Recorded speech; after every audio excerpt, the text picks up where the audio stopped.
चलो अब हम शुरू करते हैं gravitation. Class 9th NCERT based हमारा ये रिविजन्स होगी और जो भी करेंगे ये सॉलिड करेंगे।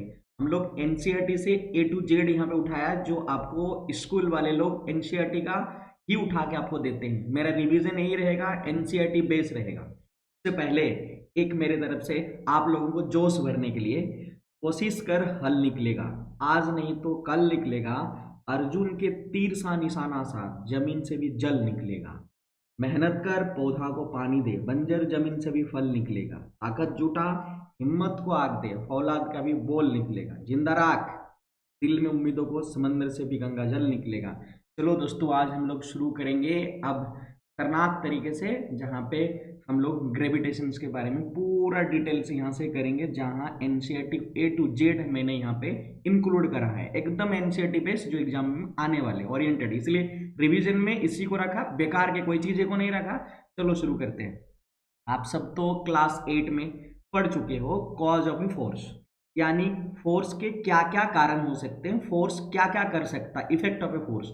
आप सब जानते होंगे कि इट चेंज द मोशन, ये मोशन को चेंज कर सकता है, यानी आपका क्या कर सकता है कि रेस्ट से मोशन में ला सकता है।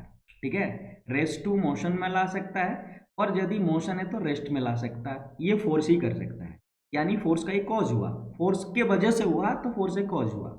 It change the shape and size, ये किसी का साइज और शेप को बदल सकता है। जैसे मान लो एक आटा गूंद के रखे हो, जहाँ पे हम लोग मम्मियाँ जब रोटी बनाती तो पहले गूंद के रख लेती, जब उस पर आप अगर फोर्स लगाओगे यहाँ पे तो उसका शेप बदल जाएगा, साइज बदल जाएगा। जैसे मान लो एक बैलून आपके पास है और उस बैलून पे आप क्या कर रहे हो, थोड़ा सा कंप्रेस कर रहे हो तो बैलून का शेप बदल जाएंगे, फिर रीगेन कर लेंगे अपने साइज। तो ये किस वजह से हो रहा है, सब फोर्स की वजह से हो रहा है।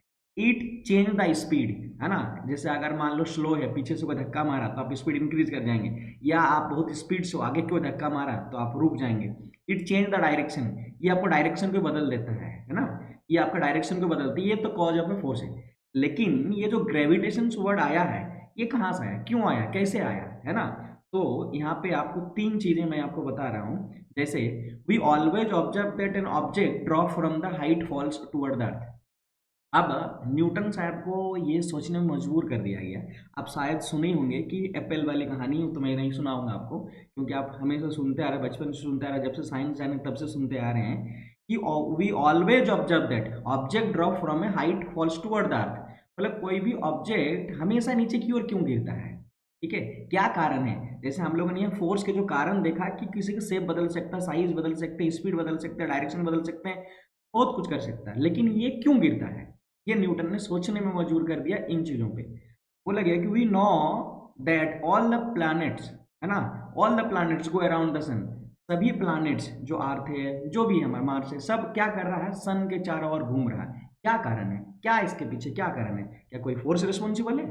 The moon goes around the अर्थ, और मून हमारा जो है सैटेलाइट अर्थ की ओर चारों घूम रहा है, क्या कारण है। In all these case there must be some force acting on an object. उनको लगा कि ऑब्वियसली कुछ ना कुछ यहाँ पे कोई फोर्स रिस्पॉन्सिबल है, जिसके वजह से सारे प्लैनेट सन के चारों ओर घूम रहे हैं, कोई भी ऑब्जेक्ट अर्थ की ओर नीचे गिर रहा है, कोई प्लैनेट्स जैसे मून क्या सन अर्थ की ओर घूम रहा है। ये सब के लिए ना एक फोर्स जरूर है जो रेस्पॉन्सिबल है। तो उन्होंने पता करा कि वो कौन सी फोर्स है। तो अब आते हैं, आपको समझ में आएगा कि वो कौन सा फोर्स है, ग्रेविटेशनल फोर्स है।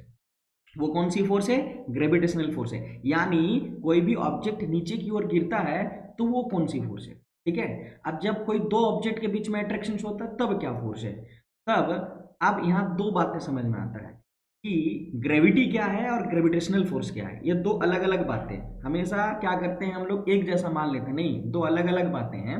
अब मैं आपको पूरा क्लियर समझाऊंगा कि ग्रेविटेशनल फोर्स क्या है और ग्रेविटी क्या है।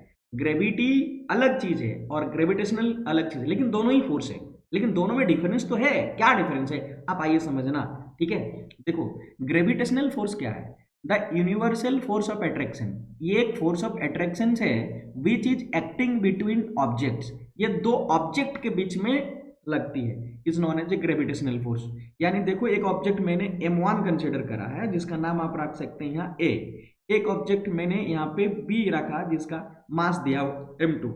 इन दोनों के बीच में भी एक फोर्स लग रहा है, क्या आप देख पा रहे हैं। या जैसे आप कोई ऑब्जेक्ट आपके आसपास है, उस ऑब्जेक्ट से भी आपका बॉडी फोर्स हो रहा है, फोर्स अट्रैक्शन हो रही है, क्या आप फील कर पा रहे हैं? नहीं, उसका पीछे भी कारण आप समझ जाएंगे आगे जाके।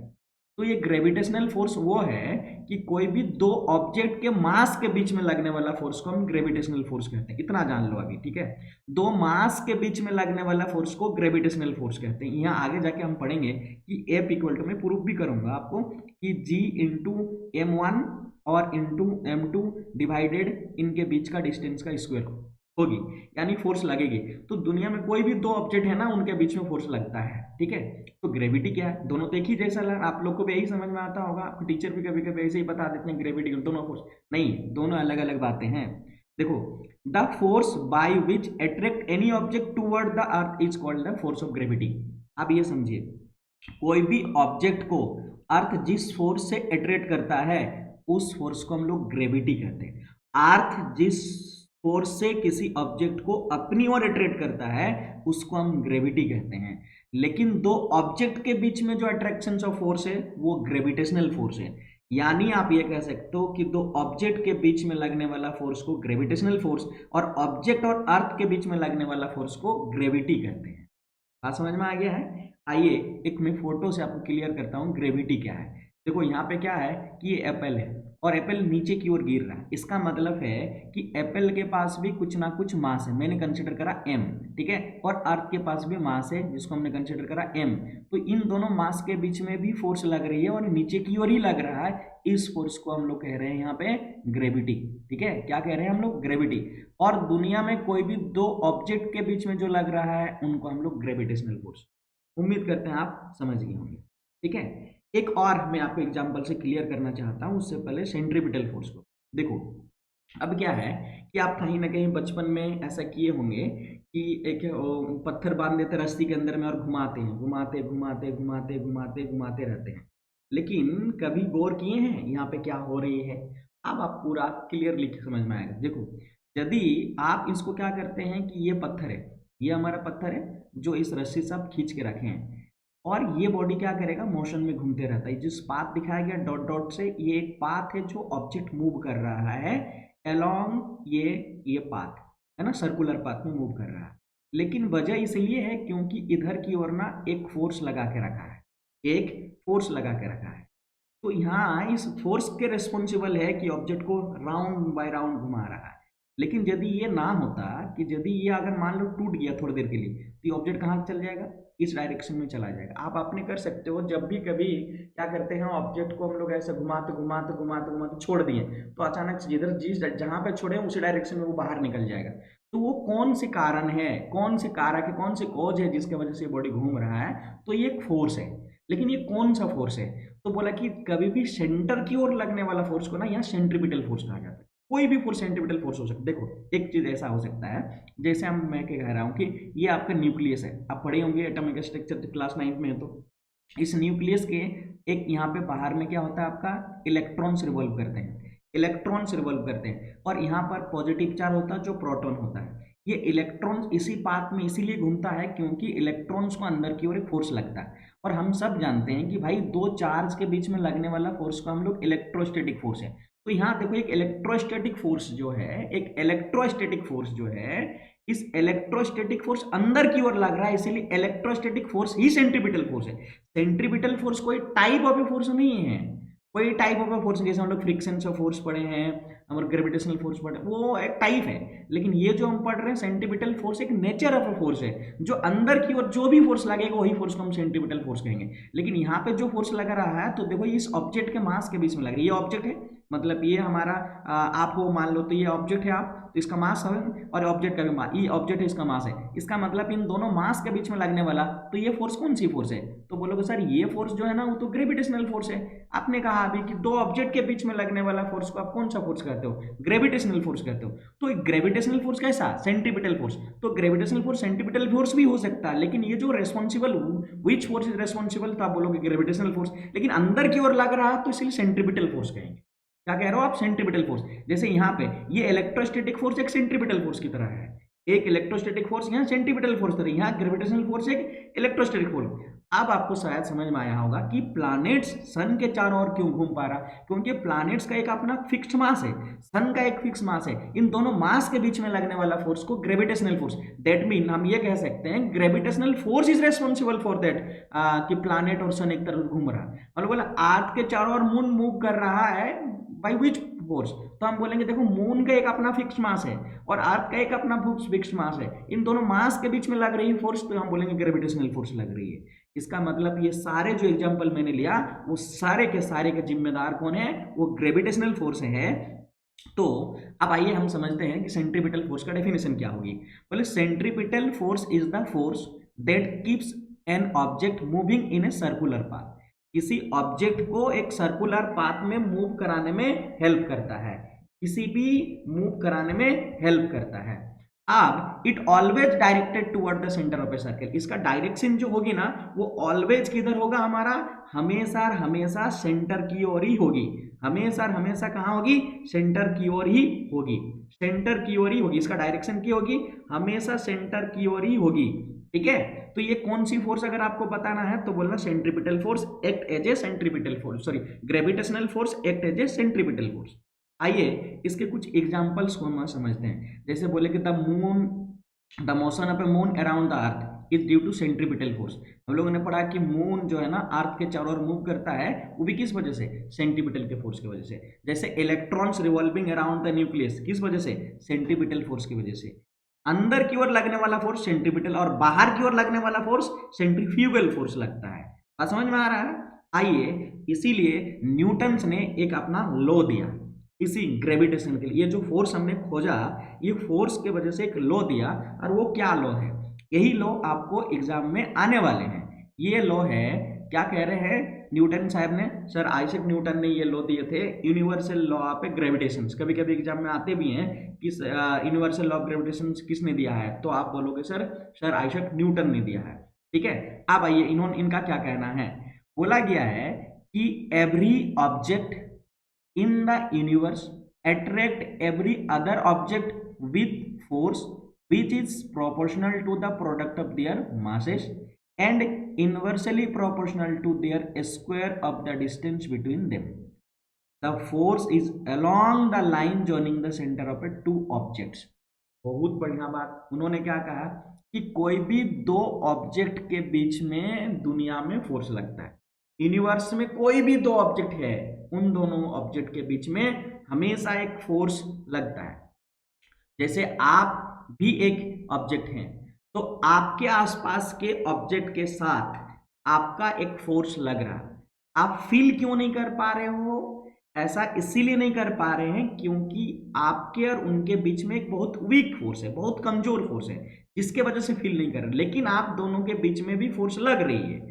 उसी प्रकार ने यूनिवर्सल लॉ ऑफ ग्रेविटेशन ने कहा कि every object in the universe attract every other object with a force, एक दूसरे ऑब्जेक्ट को एक फोर्स के साथ करता है, लेकिन बोला कैसा, बोला force is proportional to the product of their mass. ये जो फोर्स होगा वो हमारा प्रोपोर्शनल होगा, प्रोपोर्शनल होगा क्या, product of mass, product of मास दो ऑब्जेक्ट का मास के प्रोडक्ट के प्रोपोर्शनल होगी, प्रोडक्ट कर दिया उसको प्रोपोर्शनल कर दिया। दूसरा यानी पहला ये कह दिया, दूसरा बात बोल दिया कि inversely proportional to square distance between them, inversely proportional, inversely का मतलब होता है नीचे, स्क्वायर डिस्टेंस बिटवीन देम, ये दो होगी, यही हमारा यूनिवर्सल लॉ ऑफ ग्रेविटेशन। तो आइए हम इसको प्रूव करके बताते हैं कि कितना फोर्स लगता होगा। ठीक है, यही डेरिवेशंस तुमको आएंगे एग्जाम में, ऑब्वियसली 100% आएंगे एग्जाम में। इसीलिए हमने क्या किया, यहाँ पे दो ऑब्जेक्ट को कंसीडर करा, एक ऑब्जेक्ट को हमने करा ए और एक ऑब्जेक्ट को कंसीडर करा बी। अब इन दोनों के बीच में ना एक डिस्टेंस भी रखा गया, वो कौन सा डिस्टेंस है, तो वो डी, वो कौन सा डिस्टेंस है, D.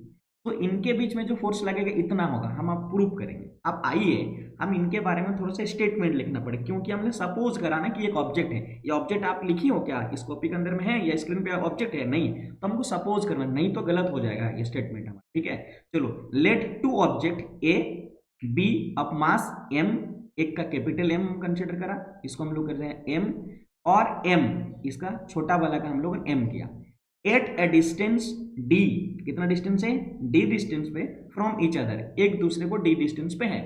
Late the force of attraction between two object is F, इन दोनों के बीच में फोर्स कितना लग रहा है, हमने कंसिडर करा एफ। अब हम लोग ये प्रूव करेंगे कि ऐसे इतना फोर्स कैसे आएगा, ठीक है।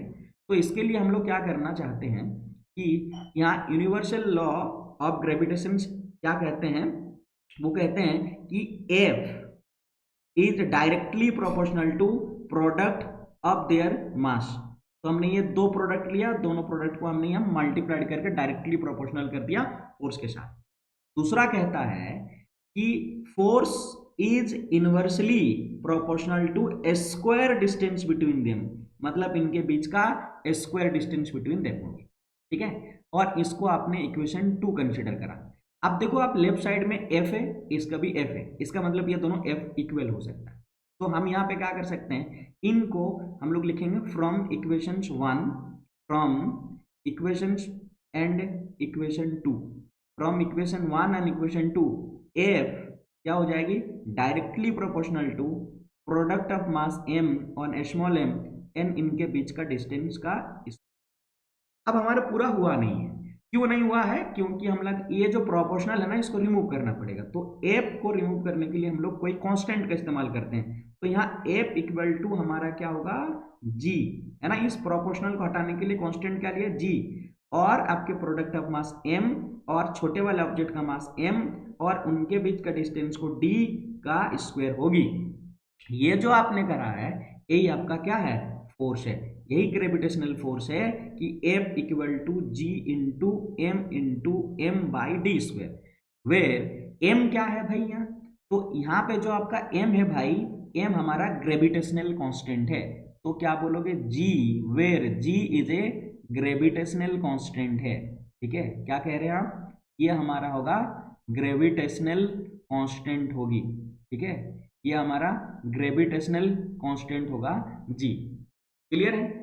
इसका वैल्यू भी दिया गया है ना। इसका वैल्यू कितनी होती है, अभी इंपॉर्टेंट बात करने जा रहे हैं हम लोग। इसका वैल्यू जो होता है वो हमारा होता है 6.7 इंटू 10⁻11 न्यूटन मीटर स्क्वायर पर केजी स्क्वायर, ठीक है। न्यूटन मीटर स्क्वायर पर केजी स्क्वायर, ये डायरेक्टली आपको स्कूल वाले लोग आपको ये ऑब्जेक्ट के फॉर्म में, ऑब्जेक्टिव के फॉर्म में दे देगा।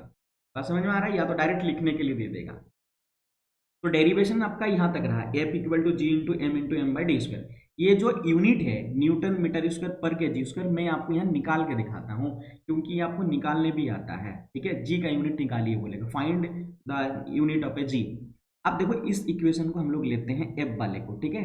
देखो एफ इक्वल टू आप क्या ले रहे हो, यहाँ पे हम कह रहे हैं भाई जी इंटू मास एम, और ये मास एम और इनके बीच का डिस्टेंस को हम लोग कह रहे हैं डी स्क्वायर। इसको क्रॉस मल्टीप्लाइड करिए, तो हमने क्रॉस मल्टीप्लाइड करा है ना, तो m इंटू एम रहा और इंटू क्या करोगे sir, f into D square होगी। मेरे को g निकालना है तो हम लोग g इक्वल टू क्या कर लेंगे, f डी स्क्वायर, और बाई क्या कर लेंगे यहाँ पे m और ये स्मॉल m। अब आप यूनिट निकाल सकते हैं, कैसे निकालेंगे, देखो यहाँ यूनिट आप यहाँ रखो f, और f के बदले में क्या होता है न्यूटन, और d जो होता है ना उसके बदले में मीटर, तो न्यूटन मीटर स्क्वायर, और बाय मास, बड़े वाले मास के लिए केजी और छोटे वाले मास के लिए भी केजी। तो आपके पास क्या बन गया, ये बन गया कि न्यूटन मीटर स्क्वायर पर केजी स्क्वायर। उम्मीद कर रहे हैं हम समझ रहे हैं कहाँ से लेके आ रहे हैं। यदि आपको निकालने बोलेगा शायद आप निकाल भी पाओगे, ये अगर आप अच्छा से देख रहे हो तो। ध्यान से सुनिए, वीडियो को पूरा अंत तक देखिए। ग्रेविटेशनल चैप्टर से अगर क्वेश्चन छूट गया ना तो नाम वीडियो डालना बंद कर देंगे, गारंटी है मेरा। आप समझ रहे हो। अब हम लोग आ जाते हैं क्या फैक्टर से जो ग्रेविटेशनल फोर्स को इफेक्ट पहुंचाता है, वो कौन कौन सी फैक्टर से जो ग्रेविटेशनल फोर्स को कम होने में और ज्यादा होने में रिस्पॉन्सिबल है। जैसे मैंने आपको बताया कि आप और आपके आसपास के ऑब्जेक्ट के बीच में एक फोर्स लग रही है, लेकिन आप उस फोर्स को फील नहीं कर पाए। लेकिन न्यूटन ने कहा कि यूनिवर्स में कोई भी दो ऑब्जेक्ट के मास के बीच में हमेशा फोर्स लगता है, कहीं कम और कहीं ज्यादा। इसके पीछे का वजह यह है, देखो ध्यान से समझना है, ठीक है, कि आप क्यों फील नहीं कर पा रहे हो, ठीक है। अर्थ ही ऑब्जेक्ट को क्यों अट्रैक्ट करता नीचे की ओर, बात को समझना है। अर्थ ही अट्रैक्ट करता नीचे की ओर क्यों, देखो आपका ऑब्जेक्ट का मास हम बोल रहे हैं m, क्योंकि और अर्थ का ऑब्जेक्ट का मास को मान ले रहे हैं m। क्यों? क्योंकि अर्थ एक ह्यूज बॉडी है जिसका मास m, बहुत बड़ा मास है हमारे कंपैरिजन में बहुत बड़ा है, इसीलिए उसके साथ जो है वो अट्रैक्ट इधर की ओर करेगा। आप एक एग्जांपल से समझ सकते हो, दो दोस्त दोनों हाथ पकड़ के एक दूसरे को खींच रहे हो, वो अपने की ओर और आप अपने की ओर। मान लीजिए एक आपका दोस्त है, वो बहुत ज्यादा मोटे हैं और बहुत ज्यादा पतले हैं, आप बताओ आप किधर की ओर खिंचाव की ओर भागेंगे? तो आप भी कर रहे हो, आप दोनों के बीच में भी लग रहा force. Newton third law of motion ये एक्सप्लेन करता है कोई भी दो ऑब्जेक्ट के बीच में एक्शन और रिएक्शन फोर्स होती है ना। और Newton second law of motion ये भी कहता है कि वो ए के इन्वर्सली प्रोपोर्शनल होता है ना। ए के इन्वर्सली मतलब एक्सीलरेशन के इन्वर्सली प्रोपोर्शनल होती है। तो बताओ ये ऑब्जेक्ट क्या करेगा, हमेशा इधर की ओर रोटेट कर रहा होगा। अब आप सोचिए कि आपका ऑब्जेक्ट अगर मान ले रहे हैं आप m है और आपका बगल वाला है वो भी उसका m है, तो इतना छोटा मास है इन दोनों के बीच में, तो ये रेस्पॉन्सिबली पता ही नहीं चलता है कि हमारा फोर्स लगा कि नहीं, लेकिन लग रहा है ना। आप फील नहीं कर पाते हो, समझ में आ रहा है? अब आइए कौन रेस्पॉन्सिबल है, factor affecting the gravitational force.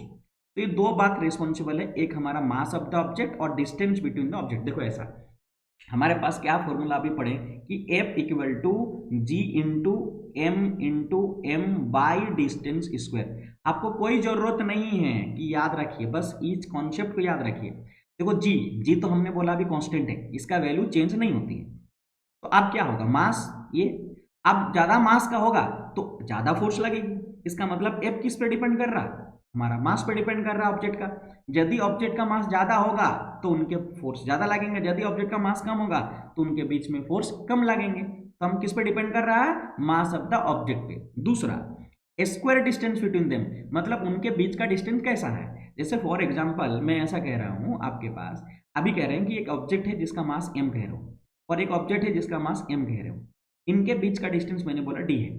तो बताओ आप ग्रेविटेशनल फोर्स कितनी है, तो बोल दोगे sir F equal to G into m, mass पहला मास दूसरा मास m बाई इनके बीच का डिस्टेंस d स्क्वायर।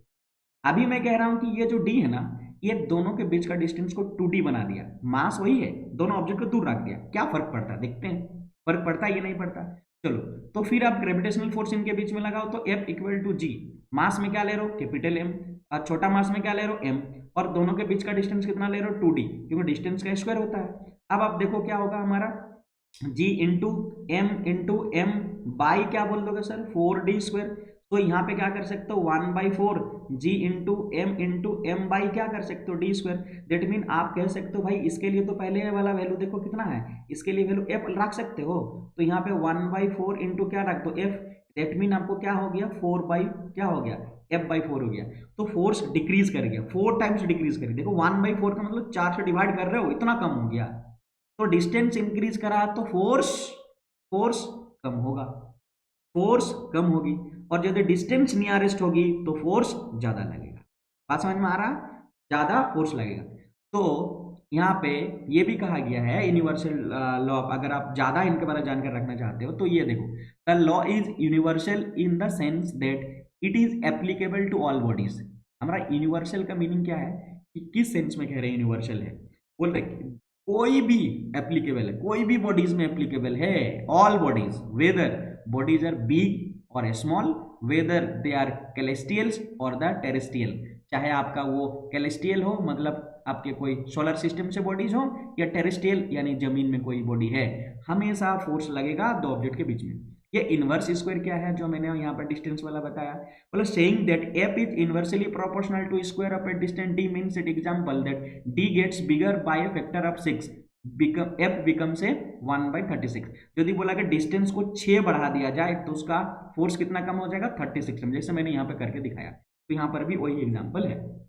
एक एग्जाम्पल है एनसीईआरटी, मैंने बोला ना ये वीडियो शुरू करने से पहले कि एनसीईआरटी को ध्यान में रखते हुए और आपके एग्जाम को खासकर ध्यान में रखते हुए, आपके स्कूल के एग्जाम को ध्यान में रखते हुए यहाँ बनाया गया है, क्योंकि स्कूल वाले यही सबसे देते हैं, इसलिए उलूज फुलूज हम लोग यहाँ पे डालने की कोशिश नहीं किया। द मास ऑफ ए अर्थ, यानी आप यहाँ पे लिख दो भाई मास ऑफ ए अर्थ का वैल्यू कितना है, तो 6 × 10⁻⁴ कितना 24 kg है, 6 × 24। एंड द मून, मून का मास का मून दिया हुआ है, तो इसको मान ले रहे हो आप 7.4 × 10⁻22 kg। ओके, ये तो हो गया है। अब आओ, ये तो 2 मास हमने लिख दिया जो यहाँ पे दिया था, sorry. If the distance between the earth and moon, उनके बीच का जो डिस्टेंस है 3.84 इंटू 10⁵ किलोमीटर में है ये, तो हम इनके बीच का डिस्टेंस r मान ले रहे हैं और r को हम लोग यहाँ पे बोल दे रहे हैं सर 3.84 और इंटू कितना है 10⁵ किलोमीटर में है। क्लियर है? देखो भाई, किलोमीटर हमारा स्टैंडर्ड यूनिट नहीं है, तो सबसे पहले इसको बदल देना पड़ेगा। तो आप यहाँ पे क्या करो, 3.84 सॉरी 3.84 3.84 3.84 इंटू 10⁵ है और किलोमीटर को मीटर में करने के लिए 10⁵ और मल्टीप्लाइड किया तो मीटर में कन्वर्ट हो गया। दैट मीन इसको अगर सिंप्लीफाइड करोगे तो 3.84 इंटू 10⁵ और 3 कितने हो जाएंगे 8, 10⁸ मीटर हो जाएगा।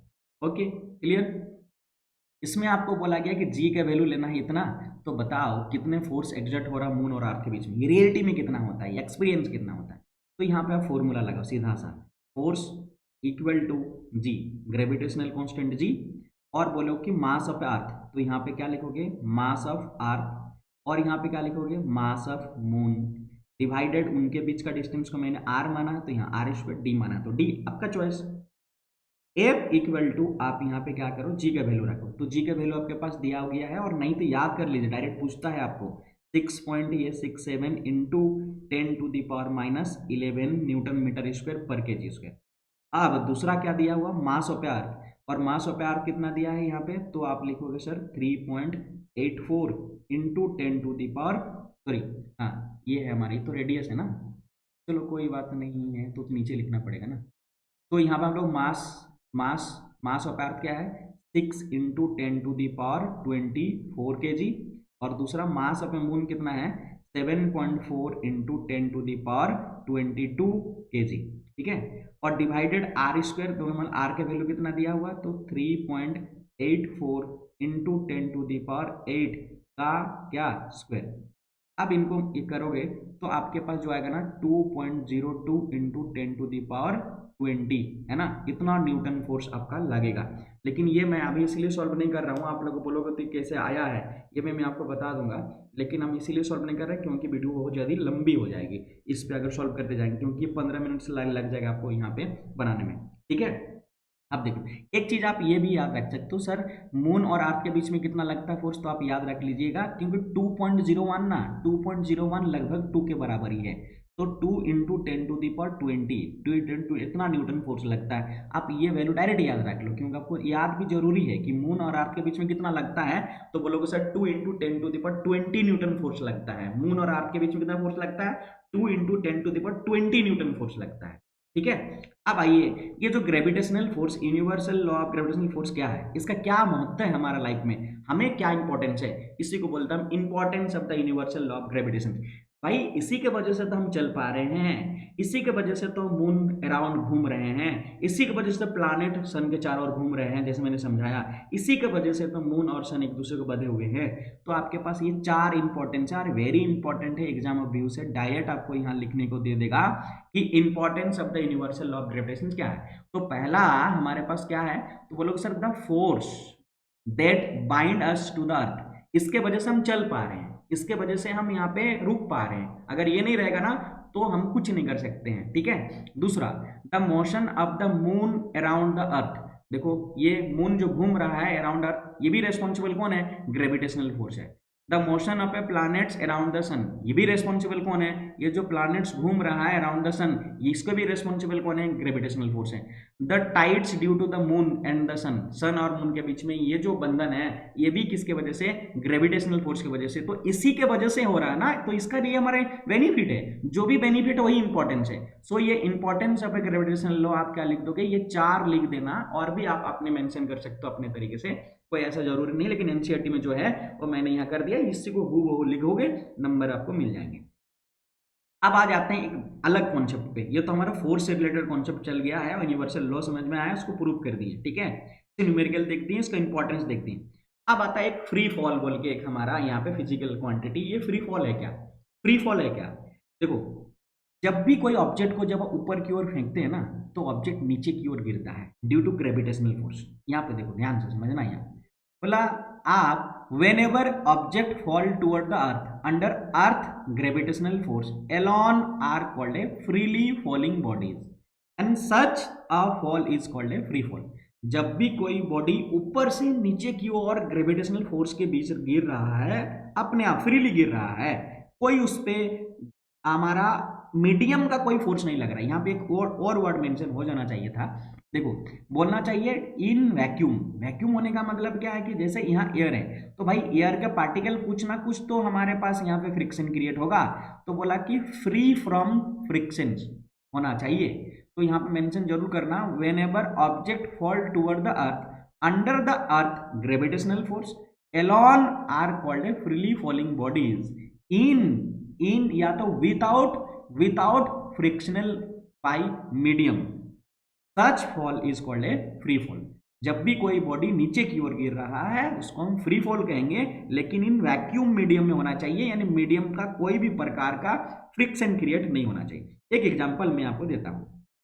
यदि हमारा ये एक मीडियम मान ले रहे हैं, यहाँ पे कोई भी प्रकार का यहाँ नहीं है, ना पार्टिकल से कुछ भी नहीं, मतलब मीडियम नहीं, वैक्यूम बोल सकते। क्या बोल रहे हो? वैक्यूम। और अब यहाँ पे क्वेश्चन बनते भी हैं, जैसे बोल रहे हो कि भाई एक हमने क्या कर रहा है, एक पेपर लिया हमने, ये एक पेपर ले लिए हैं, ठीक है, और हमने एक यहाँ पे झाड़ू ले लिया, ठीक है, ये झाड़ू, ठीक है, यहाँ एक दूसरा ऑब्जेक्ट ले पेपर और कोई एक यहाँ पे हम ले कुछ भी ले लिए, ठीक है, और ये पेपर ले लिए, और इन दोनों को एक साथ आपने किसी हाइट से छोड़ दिया है, ठीक है, किसी हाइट से छोड़ दिया। बताओ यदि वैक्यूम नहीं रहेगा तो क्या होगा? क्या होगा? वैक्यूम नहीं रहेगा तो क्या होगा? ये ऑब्जेक्ट दोनों एक साथ गिरेगा, याद रखना, ये दोनों ऑब्जेक्ट एक साथ गिरेगा। लेकिन यदि इसमें मीडियम रह गया है, क्या बोल रहे हो? मीडियम रह गया है, क्या बोल रहे हो? मीडियम रह गया है, तो ये ऑब्जेक्ट जो जितना भारी होगी वो पहले गिरेगी, जो हल्का होगा वो बाद में गिरेगा, और ये जो नीचे की ओर गिर रहा है वो ड्यू टू ग्रेविटेशनल फोर्स की वजह से। उम्मीद करता हूँ फ्री फॉल को समझ पाए। फ्री फॉल से मिलता जुलता एक कॉन्सेप्ट और है जिसको हम एक्सेलरेशन ड्यू टू ग्रेविटी, लेकिन एक्सेलरेशन ड्यू टू ग्रेविटी ना हमारा यहाँ पे मीडियम में होगी, मीडियम फ्री नहीं होगी, ठीक है, इसलिए हम फ्री कह रहे हैं, फ्री फॉल इसीलिए क्योंकि मीडियम फ्री है। अब देखो ये बड़ा इंपॉर्टेंट, इसका डेफिनेशन आते हैं एग्जाम में, ठीक है। देखो when an object falls freely toward the surface, कोई भी ऑब्जेक्ट जब नीचे की ओर गिरता है of the earth from a certain height, किसी हाइट से, then its velocity change and this change in velocity produce acceleration in the object which is known as acceleration due to gravity denoted by g। भाई मैंने यहाँ पे बहुत important बात यहाँ पे बोला कि कोई भी ऑब्जेक्ट जब किसी हाइट से गिर रहा होगा, तब सपोज ये ऑब्जेक्ट है जिसका मास m है और ये हमारा इस हाइट से नीचे की ओर गिर रहा, जहाँ पे हम कह रहे हैं ये, तो हम कह सकते हैं कि ये h हाइट से नीचे की ओर गिर रहा है, नीचे की ओर गिर रहा है, तो ये मास ऑफ अर्थ है, मास ऑफ अर्थ है। अब बताइए कि बोला गया है, ध्यान से समझना वाला, when an object falls freely toward the surface of a earth, toward the earth from a certain height, किसी हाइट से, then its velocity change and this change in velocity produces acceleration in the object which is known as acceleration due to gravity। अब आप motion वाला chapter पढ़े होंगे, motion वाला chapter में पे आप क्या पढ़े कि change in velocity is called acceleration, change in velocity is called acceleration. तो यहाँ पे क्वेश्चन वो नहीं है, हमारा वेलोसिटी भी चेंज होगी तो एक्सेलरेशन क्रिएट होगी, लेकिन यहाँ कैसे वेलोसिटी चेंज हो रहा है ये बड़ा सवाल है।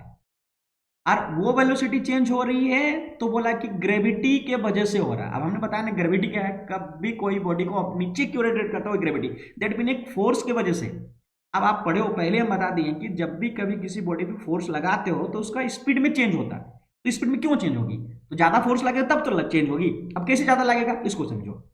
देखो यहाँ पे ऑब्जेक्ट है तो यहाँ पे क्या फोर्स लग रहा होगा, इस ऑब्जेक्ट और इस अर्थ के बीच में कुछ ना कुछ लग रहा होगा, कितना, तो बोलोगे सर g इंटू एम, और क्या बोल रहे हो, मास ऑफ ऑब्जेक्ट और डिवाइडेड क्या, इनके बीच का h है तो मान ली h स्क्वायर। अब आप बताओ ये धीरे धीरे ऑब्जेक्ट यहाँ गिर गया, कहाँ आया, यहाँ पे, थोड़ी देर के लिए सपोज कर लो ये ऑब्जेक्ट यहाँ तक पहुंच गया, बताओ क्या h का हाइट कम हुआ कि नहीं हुआ। अभी हम लोगों ने जब वहां पे फैक्टर अफेक्टिंग द ग्रेविटेशन में पढ़े कि यदि h अगर कम हो गया तो फोर्स इंक्रीज करेगा, और यदि h ज्यादा हो गया तो फोर्स डिक्रीज करेगा। अब आप बताओ यदि बोल रहे हो कि भाई आप किसी कोई फोर्स लगाए हुआ, उसमें हम बोल रहे हैं 10 न्यूटन फोर्स लग रहा है जिसके वजह से आप मोशन में है, तो आप एक वेलोसिटी गेन की हो मान लो यू, ओके, सो आपका ये 20 न्यूटन से फोर्स के बढ़कर अगर 20 न्यूटन फोर्स लगा दिया, क्या आप अभी भी उसी स्पीड से रहोगे? नहीं, स्पीड इंक्रीज कर जाए। कितना स्पीड करेगा भी? उसी प्रकार जब कोई ऑब्जेक्ट ऊपर से गिर रहा था ना, तो अभी ऊपर में जितना फोर्स लग रहा था ना, उसके कंपैरिजन में यहाँ जब आया तो ज्यादा फोर्स लगा। क्यों? क्योंकि हम जानते हैं जब डिस्टेंस कम होती है दोनों ऑब्जेक्ट के बीच में तो फोर्स ज्यादा होता, फोर्स ज्यादा लगा, जिसके वजह से जो भी वेलोसिटी यहाँ था वो वेलोसिटी बढ़ गया और इसके लिए टाइम लगा। तो वेलोसिटी में चेंजेज हुआ है तो हम बोलेंगे एक्सीलरेशन प्रोड्यूस हुआ। ये जो एक्सीलरेशन प्रोड्यूस हुआ, किस वजह से एक्सीलरेशन प्रोड्यूस हुआ? तो ये वाला जो एक्सीलरेशन प्रोड्यूस हुआ ड्यू टू ग्रेविटी के वजह से फोर्स हुआ, इसीलिए इसका नाम रखा गया एक्सीलरेशन ड्यू टू ग्रेविटी।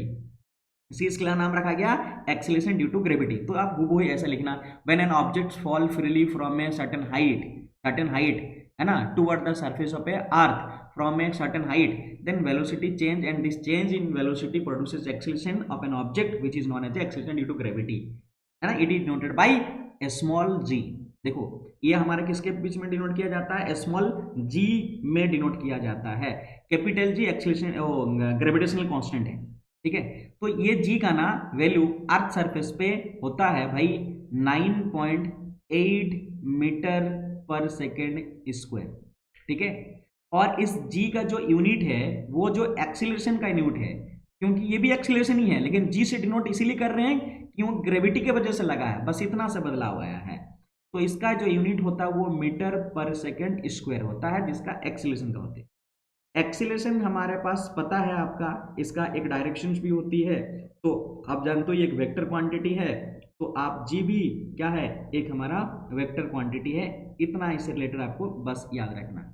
ये यूनिट डायरेक्ट आपको पूछ देते हैं और इसका वैल्यू कितना होता है अर्थ सरफेस पे? तो 9.8 होता है। इसका वैल्यू चेंज होता है अलग अलग पे, प्लेस टू प्लेस चेंज होता है। ये फिक्स्ड कांस्टेंट नहीं है, याद रखिएगा, फिक्स्ड वैल्यू नहीं है जी का। अर्थ सरफेस पे जो हमारा वैल्यू लग रहा है 9.8, हो सकता है मून में कम लगता होगा, कहीं और कम लगता है, that mean it change place to place according to.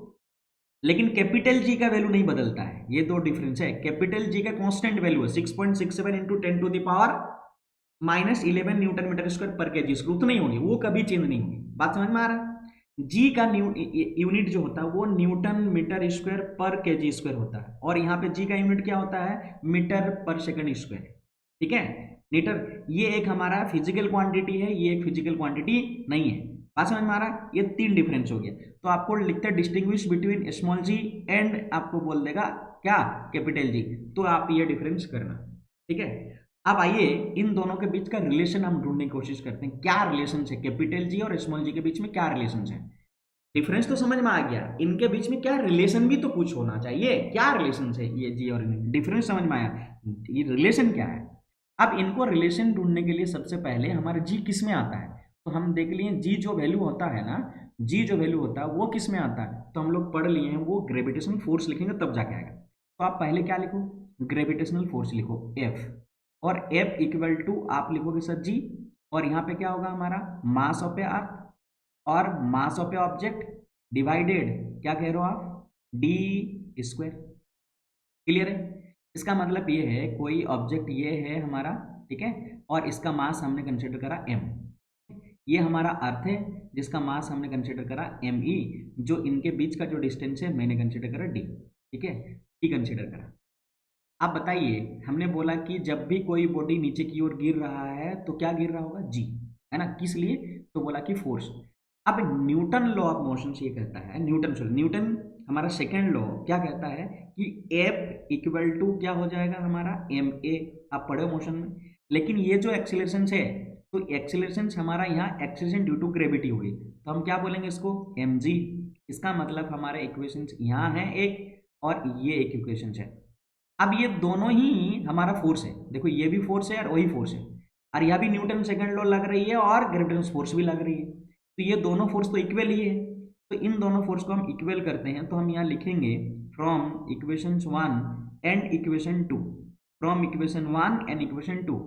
Then आपके पास क्या होगा? एफ, इधर लेफ्ट साइड में एफ लिखेंगे, इक्वल टू, हम लोग क्या इक्वल है तो हम बोल रहे हैं एफ इक्वल टू, यहाँ पे क्या हो जाएगा? एफ।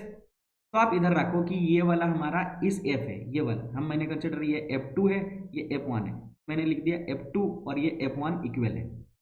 तो F2 का वैल्यू क्या है यहाँ पे? तो लिखो सर mg, और इधर F1 का वैल्यू क्या है sir, G into M by इनके बीच का डिस्टेंस डी स्क्वायर। अभी जो ऑब्जेक्ट आपका नीचे गिर रहा है उसका मास क्या है, m है, तो उसी का मास तो आप m कंसिडर करा, उसी मास का तो m कंसिडर करो, इसका मतलब वही ऑब्जेक्ट है तो उसका मास भी क्या होगा, सेम हो गया। तो यहाँ से आपको g के वैल्यू क्या निकल कर आया, यहाँ से आपका g का जो वैल्यू निकल कर आया वो है g इंटू एम, ठीक है, क्या बोल रहे हो, g इंटू एम बाई क्या है डी स्क्वायर, इनके बीच का यही है relations between small g and capital G। Small g equal to capital G into M by D square, mass of earth by D square. That mean ये g किस बात पे डिपेंड कर रहा है, बड़ा इंपॉर्टेंट बात, देखो देखो g डिपेंड कर रहा है, ये तो कांस्टेंट है, तो ये अर्थ है और इनके बीच का डिस्टेंस है। दैट मीन g डिपेंड करेगा कहाँ, अर्थ का मास पे, उस ऑब्जेक्ट का मास पे डिपेंड नहीं करता है कितना मास है उस ऑब्जेक्ट का जिसके वजह से g का वैल्यू बदलेगा, इस पे डिपेंड नहीं कर रहा है, डिपेंड करेगा मास ऑफ अर्थ पे, तो मास ऑफ अर्थ तो फिक्स्ड है, इसका मतलब उनके बीच का डिस्टेंस डिपेंड करता है कि कहां पे है अर्थ सरफेस पे। मैंने अभी ना बताया कि जी का वैल्यू चेंज होते रहता है, क्यों, क्योंकि जी वैल्यू डिपेंड करता है कि अर्थ और उनके बीच का डिस्टेंस क्या है, उनके मास पे डिपेंड नहीं कर रहा है, यानी हम पे भी उतना ही लगेगा, आप में मेरा मास जितना भी है और आप पे भी जितना लगेगा, कोई ऑब्जेक्ट पे भी उतना ही लग रहा है सरफेस पे, इसीलिए हम लोग जी का वैल्यू कितना होता है 9.8 मीटर पर सेकंड, हम प्रूफ भी करेंगे अभी आपके है ना, यही होता है सरफेस में, क्यों, क्योंकि डिस्टेंस डिपेंड करता है ना कि हमारा ऑब्जेक्ट का मास डिपेंड करता है। तो ये प्रूफ हुआ, रिलेशन हुआ g into capital G into M by D square, ठीक है, उम्मीद करते हैं आप समझ रहे होंगे, और लाइक करते जाइए, और चैनल में नए हैं तो सब्सक्राइब करना ना भूले, पहले आप सब्सक्राइब कर लो और लाइक जरूर आप इसको, आपको कम से कम 1000 लाइक हमारा आना चाहिए, ठीक है, जाके हमको मोटिवेटेड मिलता है, और आप तक ऐसे वीडियोस देखो, इसको बनाने में टाइम लगता है, टाइम देना पड़ता है मेरे को, और आप इससे मोटिवेट, जब तक आदमी कोई चीज़ काम करता है उसको जब तक मोटिवेशनल नहीं मिलता तो काम करता नहीं है, और आपसे हमको मोटिवेशन मिलेगा, आपके लाइक से मोटिवेशन मिलेगा, आपके सब्सक्राइब से मोटिवेशन मिलेगा, तो ये सब जरूरी है, ठीक है। अब आइए हम बोले to calculate the value of a g, हम वैल्यू ऑफ ए जी अभी हमने पता किया कितना होता है वैल्यू ऑफ ए जी, इसको हम लोग यहाँ देखेंगे, ठीक है।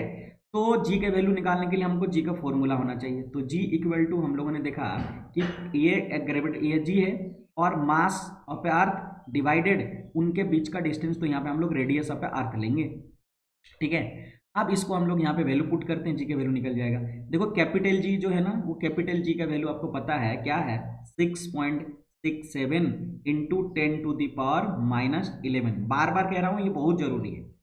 मास ऑफ अर्थ जो है ना वो कितना है, तो मैं यहाँ पे लिख सकता हूँ 6 into 10 to the power 24 kg, मैंने लिख रखा है, और इनके बीच का जो रेडियस है वो कितना है, तो यहाँ पे हमारा पास 6.4 इंटू 10 टू दी पावर कितनी है, 6 है, 6.4 इंटू 10 टू दी पावर कितना है, 6 है। अब क्या करना है, इसको हम लोग सिंप्लीफाई करेंगे, तो एक बार लिख लेते हैं 6 पॉइंट हमारे पास कितना 67 और इंटू क्या है 6, ठीक है, और into 10 to the power -11 into 10 to the power 24, दोनों एक साथ लिख दिए, और डिवाइडेड हम क्या किए 6.4 को यहाँ रखे हैं और 10 टू दी पावर 6 को उधर लेके चला जाऊँ तो ऊपर हमारा क्या हो जाएगा माइनस, फर्दर सिंप्लीफाइड करने पे मुझे मिलता है कि 6.67 इंटू 6 इंटू माइनस माइनस को ऐड करेंगे, तो यहाँ 10 टू दी पावर कितनी हो जाएगी -17 इंटू 10 टू दी पावर कितना 24, बाई क्या कर लोगे यहाँ पे 6.4 कर लेंगे, ओके।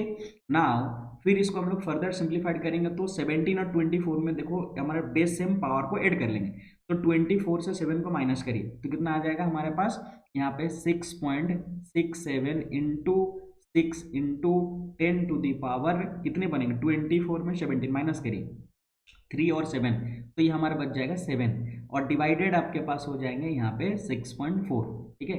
इस पॉइंट को हटाइए, ऊपर में लेके जाइए 1 0, इसको हटाइए नीचे लेके आइए कितना 2 0, इसको इससे काटो तो हमारे पास 10 आ जाएगा, और इससे हम इसको काट देंगे तो 6 बच जाएगा, तो आपके पास अभी 6.67 into 6 into 10 to the power 6 और डिवाइडेड कितना है 64, देखो ये काटना है तो काट लो, 3 टाइम्स 2 6 हो गया, यहाँ पे काट लेते हैं 3 टाइम्स 6 हो गया 2 हो गया, फिर से काटा जा सकता है क्या, यदि काटेगा तो हमारा काट नहीं रहा है, तो आप इसको सिंपली मल्टीप्लाइड कर दीजिए और into 3 into 10 to the power क्या करो 6 और डिवाइडेड क्या कर लो 32, जब इसको करोगे ना भाई वो कितना आएगा 9.8 अप्रॉक्सीमेटली मीटर पर सेकंड स्क्वायर। हम यहाँ पे नहीं कर रहे, आप डिवाइड करके देखना, टाइम लग जाएगा, ठीक है।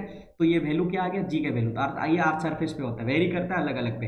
हम लोग ये भी बात करेंगे कि मून पे कितना होगा, वो भी आपको करके दिखाऊंगा मैं यहाँ, ठीक है। ओके, चलिए हम लोग नेक्स्ट करते हैं। बोला कि motion of an object under the influence of A gravitational force of the earth. तो हम लोग पढ़े कि मोशन के 3 फॉर्मूले, वो कौन कौन सी फॉर्मूले। पहले मैं आपको लिख रहा हूँ, पहला फॉर्मूला जो होता है वो v इक्वल टू, बहुत इंपॉर्टेंट है ये भी, क्योंकि इससे न्यूमेरिकल बनेंगे, आपको क्या बनेंगे, न्यूमेरिकल। तो v इक्वल टू आपके पास u प्लस क्या बनता है 80, एक तो पहला। दूसरा आपको जाता है s इक्वल टू क्या होगा ut प्लस हाफ 80 स्क्वायर, ठीक है, ये हो गया। और तीसरा जो हमारा होता है v square equal to u square plus 2as। So यहाँ पे हमारा क्या है, क्वेश्चन क्या है, बोला कि under the influence of gravitational force. तो ग्रेविटेशनल फोर्स के वजह से क्या बदलाव आता है, ग्रेविटेशनल फोर्स के वजह से इतना ही बदलाव आता है कि ए के बदले में हम लोग जी लिखते हैं, ठीक है। और यहाँ पे इंपॉर्टेंट बात ये है, जब भी कोई ऑब्जेक्ट ऊपर की ओर जा रहा हो, अगेंस्ट ग्रेविटी जाएगा, अगेंस्ट ग्रेविटी जा रहा होगा, तो आप जी का वैल्यू क्या लोगे, आप नेगेटिव लेगा, यानी ऊपर की ओर ऑब्जेक्ट जो फेंक रहे हो तो नेगेटिव। और जब आप वैल्यू क्या कर रहे हो, नीचे की ओर ऑब्जेक्ट आ रहा है, तो जी के वैल्यू आप कंसीडर करोगे पॉजिटिव। इतना, ये जो साइन है ना, ये डायरेक्शन की वजह से बदल रही है ना। अगर ग्रेविटेशनल के अलोंग है तो पॉजिटिव, अगेंस्ट ग्रेविटेशनल है तो नेगेटिव। अब ये बदल जाएगा। मान लो कोई ऑब्जेक्ट को जब ऊपर की ओर फेंक रहे हो, केस हमारा पहला, ऊपर की ओर फेंक रहे हो, तो ये तीनों इक्वेशन बदल जाएंगे। पहले इक्वेशन जो हमारा बनेगा, ऊपर की ओर जा रहा तो ए के बदले में आप क्या लिखोगे, माइनस जी। तो देखो यहाँ पे हम पहले बदलते हैं, पहले वाला इक्वेशन क्या होगा, पहले वाले इक्वेशन b इक्वल टू है ना, क्या होगा u, और a जो है ना, a के बदले में क्या लिखोगे g, लेकिन माइनस ये हो गया, तो हमारे बन जाएगा क्या, b equal to u minus G T. लेकिन ध्यान में रखें, न्यूमेरिकल में कब लगाओगे, जब ऑब्जेक्ट ऊपर की ओर जा रहा होगा। दूसरा वाला जो हमारे पास है वो क्या हो जाएगा, दूसरा वाला जो एस है, एस तो ऐसे ही रहेगा, एस यहाँ पे बदल जाएगा भाई, एस एस नहीं रहेगा, क्योंकि ऊपर की ओर फेंक रहे हैं तो डिस्प्लेसमेंट है, कितना डिस्प्लेस होगी, तो बोले एच डिस्प्लेसमेंट होगी, तो एच लिखेंगे। और ऊपर की ओर फेंक रहे हो तो यू तो सेम रहेगा, टी रख दिए, ओके। और फिर आप देखो यहाँ पे क्या लिख रहे हो, 1/2, और ए है ना, ए के बदले में जी लिखे, ऊपर की ओर फेंक रहे हैं तो माइनस 1/2 जी क्या हो जाएगा, टी स्क्वायर। अब यहाँ पे क्या होगा, देखो सेम सिमिलरली है ना, वी स्क्वायर इक्वल टू क्या हो जाएगा, यू स्क्वायर, और ये -2, और ए के बदले में क्या, जी, और एस के बदले में एच, तो आपके पास ये बन जाएंगे, ठीक है। आगे हम क्या करेंगे ना, जब आपको केस 2, जब नीचे की ओर ऑब्जेक्ट आएगा तो फिर कैसे लिखेंगे, जब आपका नीचे की ओर आएगा ऑब्जेक्ट तब कैसे लिखोगे, तब ये बदल जाएगा, बदल लेगा केवल और केवल, साइन नहीं बदलेगा। v equal to U plus क्या लिख देंगे भाई हम यहाँ पे जी टी, और s के जगह h लिखेंगे, h इक्वल टू क्या हो जाएगा, U T plus half G T square, क्या लिखेंगे, हाफ जी टी स्क्वायर। और तीसरा जो हमारे पास है वो क्या लिखना है, v square equal to U square plus यहाँ पे लिखोगे 2g और ये h, बस यहाँ पॉजिटिव रहेगा या नेगेटिव रहेगा, पॉजिटिव रहेगा और नेगेटिव रहेगा, बस इतना सा है। आइए इससे रिलेटेड एक न्यूमेरिकल बनाते हैं 9.2। A car fall off a ledge and drop to the ground in 0.5 second. बोला कि t का वैल्यू दिया हुआ है और 0.5 सेकेंड में वो अपना अर्थ सरफेस पे गिर जाता है। यहाँ पे g का वैल्यू सिंप्लीफाइड के पर्पस में आपको लेना है 10 मीटर पर सेकेंड स्क्वायर, ठीक है। और जब तक नहीं बोलेगा तब तक आपको नहीं लेना है। What is the speed on striking the ground, यानी फाइनल वेलोसिटी क्या होगी। देखो एक चीज कॉन्सेप्ट और बड़ा इंपॉर्टेंट कॉन्सेप्ट दे रहा हूँ, इसीलिए न्यूमेरिकल को कंप्लीट कर। जब भी कोई ऑब्जेक्ट ऊपर से जब नीचे की ओर गिरता है ना, तो ऑब्वियसली यू का वैल्यू 0 होता है, फाइनल वेलोसिटी कुछ ना कुछ होता है जो आपको निकालना है। दूसरा ये याद रखिएगा, जब भी कोई ऑब्जेक्ट को ऊपर से गिर रहा है तो शुरुआती में इनिशियल वेलोसिटी 0 होगी, लेकिन जब भी कोई ऑब्जेक्ट को आप ऊपर की ओर फेंक रहे हो ना, तो इनिशियली वैल्यू से कुछ ना कुछ होगी, लेकिन फाइनल वेलोसिटी क्या होगी, 0। ये बड़ा इंपॉर्टेंट है जब इसके क्वेश्चंस को बना रहे हो, और इससे क्वेश्चन आपको छूटेगा नहीं, पीछा तो नहीं छोड़ेगा इसके क्वेश्चन, ठीक है। अब आप बना पाओगे। देखो what is the speed on striking on the ground, तो पहली बात ये है कि भाई हमारा इनिशियल वेलोसिटी की हो क्या होगी, जो ऊपर से गिर रहा हो तो 0 है ना, 0 मीटर पर सेकंड, ये हो गया। अब आपको v निकालना, तो v इक्वल टू क्या होता है, हमको पता है v इक्वल टू क्या होता है, बोलो सर u प्लस क्या, ऊपर से नीचे की ओर पॉजिटिव लेंगे, v equal to u plus at, a का बदले क्या लोगे g और t, हो गया। अब आपके पास u का वैल्यू कितना, 0, और यहाँ g का वैल्यू कितना लेना 10, और t का वैल्यू कितना लेना है 0.5 सेकंड। इसको हटाइए, यहाँ रखिए, ये काटिए, कितना बचा आपके पास 5 मीटर पर सेकंड ये हो गया v, यानी v पहुंचते पहुंचते कितना स्पीड होगा, 5 मीटर पर सेकंड। तो पहले का आंसर ये हो गया, पहले का आंसर ये कह रहा हूं मैं आंसर 1। अब देखो 2 कर रहा हूं, what is the average speed. देखो एवरेज स्पीड जब भी निकालने बोले ना तो ये करना कि initial velocity plus final velocity divided क्या करना है 2। तो आप यहाँ पे देखो इनिशियल वेलोसिटी तो हमारे पास 0, फाइनल वेलोसिटी कितना आया 5, बाई क्या करो 2, तो कितना आ जाएगा हमारा 2.5। यहाँ पे इतना डिस्प्लेस एवरेज स्पीड होगी, और स्पीड का मतलब मीटर पर सेकेंड होगा। ठीक है, how high is the ledge from the ground, कितना हाइट मतलब एच निकालना, और एच इक्वल टू 2 फॉर्मूले आपके पास। एच निकालने का पहले वाला अगर लगाते हो तो हमारे पास यूटी और क्या बन जाएगा हाफ जी टी स्क्वायर, क्या half G T square. T के वैल्यू टी के वैल्यू यू के वैल्यू 0 है, तो यही वाला पुट करते हैं, यहाँ 0 आ गया, तो यहाँ क्या करो 1/2, और जी के वैल्यू आपके पास 10 दिया गया, और टी के वैल्यू 0.5 है, 2 बार लिख दो क्योंकि स्क्वायर है, 0.5 इंटू 0.5, 2 से इसको कैंसिल करें 5, तो आपके पास जो बचे हुए वैल्यू 5 इंटू 0.5 इंटू क्या कर लेंगे 0.5।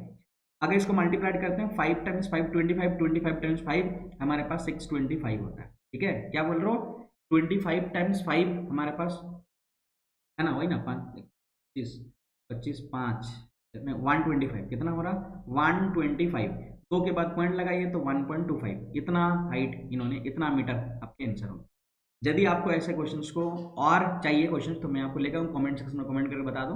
लेकिन आपके लिए मैं एक टास्क देके जा रहा हूँ, यह 9.3 है ना, ये एग्जाम्पल 9.3 आप बना के जरूर देना। ये एनसीईआरटी के क्वेश्चन है, आप केवल और केवल क्वेश्चन नंबर 1 का आंसर लिखना, 1 लिख के और 2 लिख के आंसर करना, ये आपके लिए टास्क है, आपको भी मजा आ जाएगा करने के लिए। ठीक है, अब आ जाते हैं हम लोग मास के बारे में। एक हमारा ग्रेविटेशन वाला पार्ट खत्म ही हो गया लगभग, ये हमारा मास है। ठीक है, मास क्या है, तो सबसे पहले ये समझिए मास और वेट दो डिफरेंट वर्ड है, हम लोग एक मान लेते कभी कभी, एक नहीं है, दोनों अलग अलग बात है। मास क्या बोल रहा है, मास कह रहा है कि the matter content on a object is called a mass, the matter content on object is called a मास।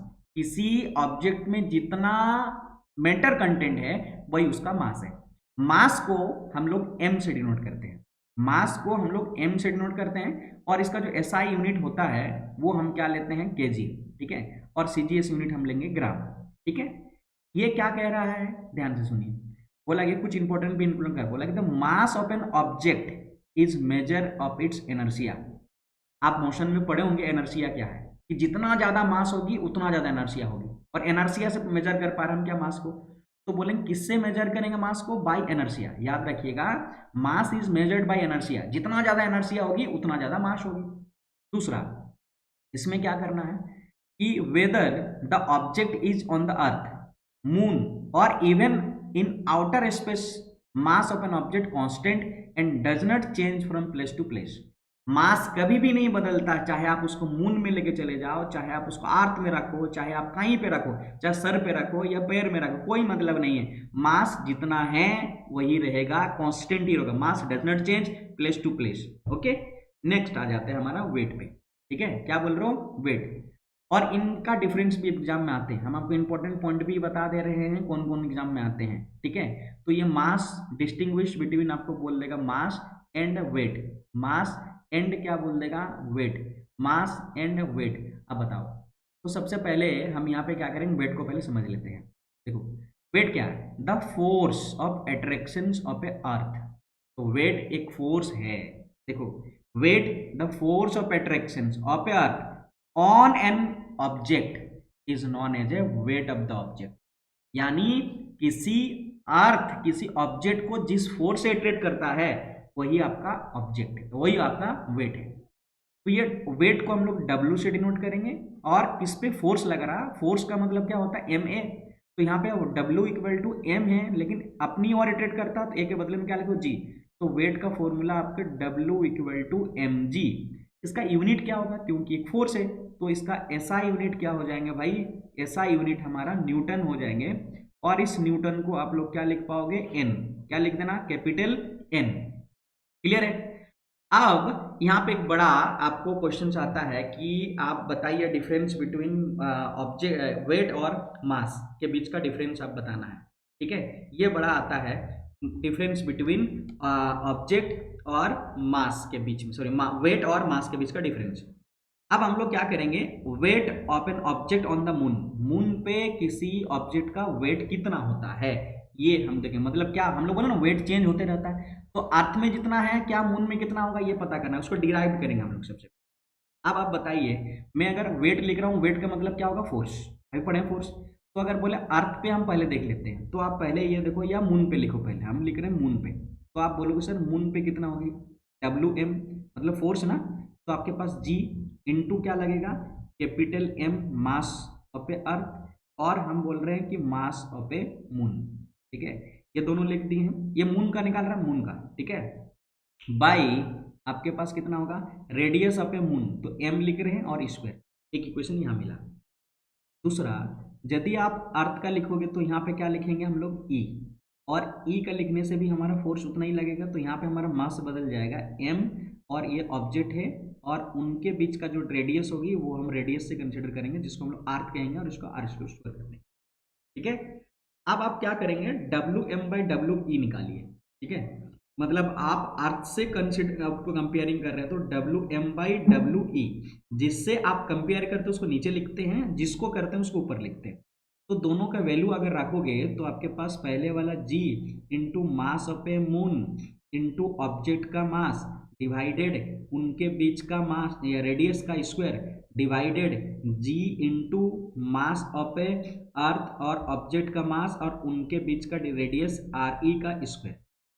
अब इसको आप कैंसिल आउट करो या फिर इसको आप सॉल्व करते हैं आगे, तो आप इसको क्या लिखोगे, WM के हमारा WE equal to G into यहाँ पे मास है ना, ये M है, और यहाँ पे रखे M, बाई क्या कर देंगे RM का स्क्वायर, और इंटू लगा देंगे डिवाइड के बदले में, बदल के चले जाएंगे ये अर्थ ये, और इसका क्या करोगे आप, स्क्वायर डिवाइडेड आपके पास G इंटू मास ऑफ अर्थ और ये ऑब्जेक्ट का मास, क्या अभी देखो ये ऑब्जेक्ट का मास M, इस ऑब्जेक्ट का मास S, ये G और ये G कैंसिल हो गया, तो आपके पास बचे हुए क्या वैल्यूज है, इसको आप एक बार नोट कर लो, तो WM क्या लिखेंगे, WE, और यहाँ पे लिखना होगा तो मास ऑफ मून डिवाइडेड हम लिख सकते हैं मास ऑफ अर्थ, और ऊपर में और एक लिख सकते हो रेडियस ऑफ अर्थ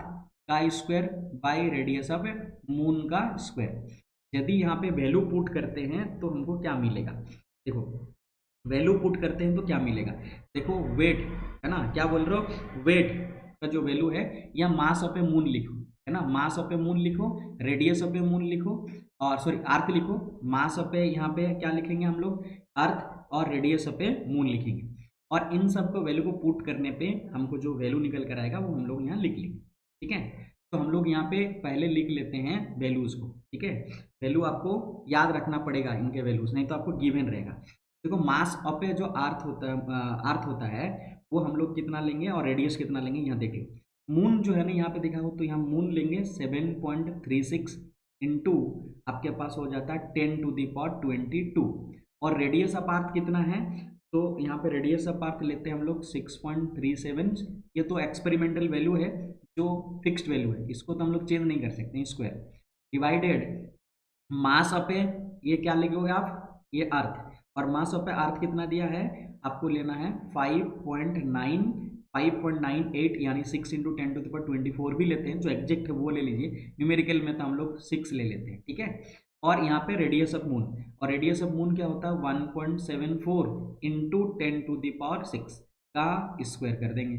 यदि आप इनको करोगे ना सिंप्लीफाइड, हम यहाँ पे सिंप्लीफाइड इसलिए नहीं कर रहे हैं, देखो बहुत टाइम लगेगा, इतना आसान सिंप्लीफाइड नहीं है, ठीक है, तो टाइम टेकन वाला सिंप्लीफाइड है, तो आपको जो वैल्यू निकल कर आ जाएगा, नहीं तो आप अगर नहीं कर पा रहे तो उसको याद जरूर रख लेना, ठीक है, ये 0 पॉइंट क्या हो जाएगा 165, और ये अगर आप उसको फॉर्म में बदलोगे तो हमारा बदल जाएगा 1/6, यानी आप बोल रहे हो sir mass of a moon है ना, वेट ऑफ ए मून और weight of a earth equal to कितना होता है 1/6।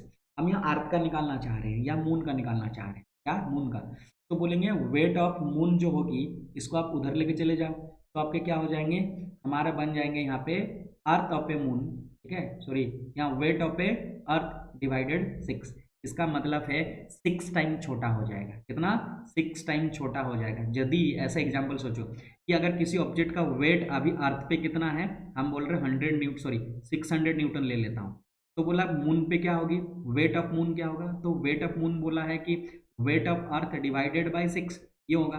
तो अर्थ का कितना है 600 है, डिवाइडेड क्या करो 6, इसका मतलब कितना है 100 न्यूटन हो जाएगी, इसका मतलब 6 टाइम छोटा हो रहा है। तो हमारा कोई ऑब्जेक्ट अगर अर्थ में है ना, तो उसका जितना वेट अभी लग रहा होगा, तो मून पे जब वो ऑब्जेक्ट चला जाएगा ना, तो उसका वेट जो होगा 1/6 कम हो जाएंगे। लेकिन मास कभी चेंज नहीं होगा, मास कभी भी चेंज नहीं होगा, ये आपको ध्यान में रखना है। वेट चेंज होता है, मास चेंज होता है। इससे रिलेटेड एक क्वेश्चन भी मैंने इंक्लूड करा है जो आपको क्लियरलिटी आएगी। देखो, mass and open object 10 kg, that mean m equal to कितना दिया हुआ भाई 10 kg दिया गया है। चलो, what is the weight on the earth, तो वेट का मतलब क्या होता है, वेट इक्वल टू हम लोगों ने पढ़े कि मास अलग है वेट अलग है, weight equal to WM × G। तो आप यहाँ पे क्या करो, m का वैल्यू कितना लेना है 10, और g का वैल्यू जब तक नहीं दिया रहेगा तब तक आप 9.8 ही लेना है। तो आपके पास कितना हो जाएगा 980 न्यूटन फोर्स लग रहे होंगे। ठीक है, अब एक और क्वेश्चन हमारे एग्जांपल जो एनसीईआरटी के हैं, इस क्वेश्चन को बोला an object weight 10 newton, that mean W equal to कितना दिया हुआ है 10 newton. Okay, when measured on the surface of the earth what would be the its weight when is measured on the surface of the moon. पहले what would be the weight when measured on the surface of a moon, moon पे करेंगे तो कितना होगा। ठीक है, तो अभी हम लोगों ने पढ़ा कि अभी पढ़े कि weight on moon equal to weight on earth divided by 6। तो यहाँ पे 10/6 कर लो, 10/6 न्यूटन, जो भी आएगा वो आंसर कर देना। ठीक है, लास्ट टॉपिक जो हमारे पास आ रहा है वो टॉपिक है थ्रस्ट ऑन प्रेशर। ठीक है, सॉरी एक और है आर्किमिडीज प्रिंसिपल। बस 2 टॉपिक बचे हुए हैं, पूरा कंप्लीट कर लिए हैं, बस यही करके जाओ, बस एकदम बस यही कह रहे हैं, बस इतना ही करके जाओ, बस बस मतलब बस वाला वर्ड समझ रहे हो, इससे और कुछ नहीं आ सकता है। अब आप सोचो थ्रस्ट क्या है, थ्रस्ट ना एक प्रकार का फोर्स है, तो फिर इसको अलग नाम क्यों रखा गया। सो यहाँ बोलोगे तो परपेंडिकुलर फोर्स, याद ये रखिएगा, परपेंडिकुलर परपेंडिकुलर फोर्स। ठीक है, on the surface, on the surface, on the surface is called thrust, यानी परपेंडिकुलर फोर्स ही हमारा थ्रस्ट कहलाता है। ठीक है, थ्रस्ट यानी फोर्स है, तो इसका एसआई यूनिट क्या होगी, तो एसआई यूनिट होगा न्यूटन, एसआई यूनिट क्या होगा न्यूटन। अब आते हैं एक और जिसको हम लोग बोलते हैं प्रेशर, तो प्रेशर इक्वल टू हम लोग बोलेंगे यहाँ पे thrust per unit area, thrust per unit area, thrust per unit area. देखो एरिया क्या है, जिस सरफेस का जितना एरिया पे कवर करेगा वो हमारा होगा। तो थ्रस्ट को बदले में हम लोग क्या लिखेंगे, फोर्स, क्या लिखेंगे यहाँ पे F, और यहाँ पे एरिया के बदले में A। तो आपके पास P इक्वल टू बोल सकते हो T बाई, यानी थ्रस्ट लिख सकते हो, thrust by per unit area, तो ये आपका हो गया प्रेशर। अब आप बताओ इसका यूनिट निकालना आता है, तो यूनिट जो होता है ना ऊपर वाले के लिए क्या होगा न्यूटन, और नीचे वाले के लिए मीटर स्क्वायर, तो आपके पास न्यूटन मीटर स्क्वायर। इसका एक और न्यूटन होता है जिसका बोलते हैं पास्कल, क्या बोल रहे हैं हम लोग, पास्कल। ठीक है, यहाँ पे क्या बोल रहे हो, देखो इस पे क्या फर्क पड़ता है, इसका एप्लीकेशन आपके क्वेश्चंस बनते हैं। देखो हमारे पास यहाँ पे क्या है, F इक्वल टू हम लोग बोल रहे हैं, sorry P equal to F/A, P equal to F/A। तो ये देखो ये दोनों सेम ऑब्जेक्ट है। ठीक है, अब बताइए किसमें ज्यादा प्रेशर लग रहा होगा, तो हम जान रहे हैं कि जितना एरिया ज्यादा होगा तो प्रेशर कम होगी, और एरिया अगर कम होगा तो प्रेशर ज्यादा होगा।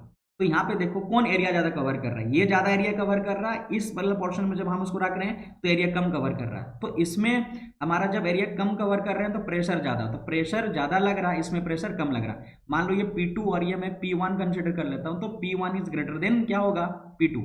देखो हम लोग क्या करते हैं ना, नेल जब भी हम लोग एंटर कराते हैं किसी का, तो नेल का जो यहाँ पे है वो हम लोग नीडल रख देते हैं ना, क्यों रख देते हैं, क्योंकि एरिया कम कवर करेगा उस सरफेस पे जिसपे फोर्स ज्यादा लगा, फोर्स कम लगा के प्रेशर ज्यादा क्रिएट किया जा सकता है। तो pressure equal to force per unit जो एरिया है ना, वो depend on the area of the surface. तो एरिया कम अगर होगा तो प्रेशर ज्यादा होगा। आपको ऐसे पूछ देगा कि स्कूल के जो बच्चे होते हैं ना, उसका बैग का जो हमारा पट्टी होता है ना, शोल्डर में जो होता है, वो बोला जाता है चौड़ा रखा जाता है, वाइड रखा जाता है, क्यों। तो आप देखो जितना ज्यादा चौड़ा होगा ना, जितना ज्यादा एरिया होगी वो उतना प्रेशर कम लगे, ताकि बच्चों का बैग कम प्रेशर से एग्जर्ट करे उनके शोल्डर पे। इसीलिए उसका बैग का जो वाइड जो ये होता है हमारा पट्टी, उसको हम लोग वाइड रख देते हैं, चौड़ा रख देते हैं।